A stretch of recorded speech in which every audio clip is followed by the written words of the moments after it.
Ukimkataa Yesu, my friend, unaenda jehanamu. Na mimi tayari nimehubiri injili ya kutosha, nimesema na wewe, na injili ambayo Yesu amenipa ni injili ya maonyo. Kuna wengine mnanisikiliza hapa, hautasikia tena. Hii ni mara ya mwisho. Inawezekana unasikia, inawezekana usisikie tena. Majira yako ya kusikia na kuchukua hatua ni sasa. Ukikataa sasa, inawezekana umekataa milele. Walioko jehanamu wengi hawakumkataa Yesu, ila walisema nitaokoka kesho, nitaokoka kesho kutwa, wakajikuta tayari wamekufa, wameenda jehanamu. Yesu anakuita majira haya. Yuko tayari kukufungua siku ya leo, na yuko tayari kukupa uzima wa milele. Fumba macho yako mbele za Mungu. Hallelujah. Something God is telling you. Ninakutaka wewe Yesu, uniokoe leo, uwe uzima wangu na uwe furaha yangu.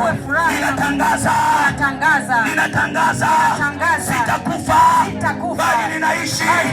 Nitangaze fadhili za Bwana, na natangaza leo tangazo kubwa sana na lilokuu sana ya kwamba mimi hapa nimeokoka. Baba, kwa jina la Yesu Kristo wa Nazareti, kwa mamlaka ya jina la Yesu Kristo wa Nazareti, ninasimama kinyume na kazi zote za adui.